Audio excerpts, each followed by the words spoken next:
Pinaigting ng mga lokal na pamahalaan sa Western Visayas ang kampanya sa pagbabakuna sa mga bata dahil may mga naitala na ring kaso ng pertussis o whooping cough sa rehiyon. Ang Iloilo City naman nagdeklara na ng outbreak. May unang balita, live si Adrian Priatos ng GMA Regional TV, One Western Visayas. Adrian. Yes, Igan, mga kapuso, good morning. Mayong aga, may 7 kaso nga o 7 positibong kaso ng pertussis o whooping cough sa Iloilo City. Plano naman ng kanilang local government unit o LGU na maglaan ng budget para sa bakuna. Idineklara ang pertussis o whooping cough outbreak sa Iloilo City. Sa latest data ng Iloilo CHO, 7 ang positibong kaso ng pertussis sa lungsod.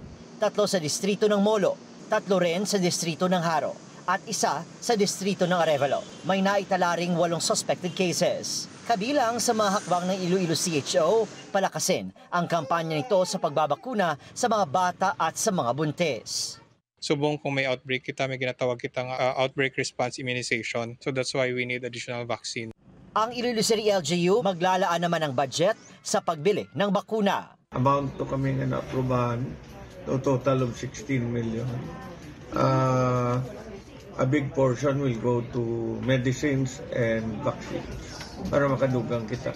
And if necessary, we will add more funds. Inirekomenda naman ng Iloilo City LGU sa Iloilo City Council na magdeklara na rin ng state of calamity kaugnay nito. Ayon naman sa datos ng Iloilo Provincial Epidemiology Surveillance Unit, umabot na rin sa alert and epidemic threshold ang kaso ng pertussis o whooping cough sa Iloilo Province. Mayroong kabuuang 10 kaso ng pertussis sa lalawigan. 8 sa mga ito ang laboratory confirmed, 1 ang probable at 1 ang suspect. Ayon sa Iloilo PHO, mababa ang vaccination coverage sa lalawigan.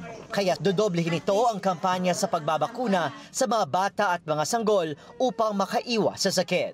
Sa buong Western Visayas naman, umabot na sa 43 ang mga kaso base sa pinakahuling tala ng Department of Health Center for Health Development 6. 15 sa mga ito ang laboratory confirmed, 28 naman ang probable. Paalala sa publiko, ugaliing takpan ang bibig kapag babahing o uubo. Dalasan din ang paghuhugas ng kamay, mag-face mask at mag-isolate kung nakararanas ng sintomas.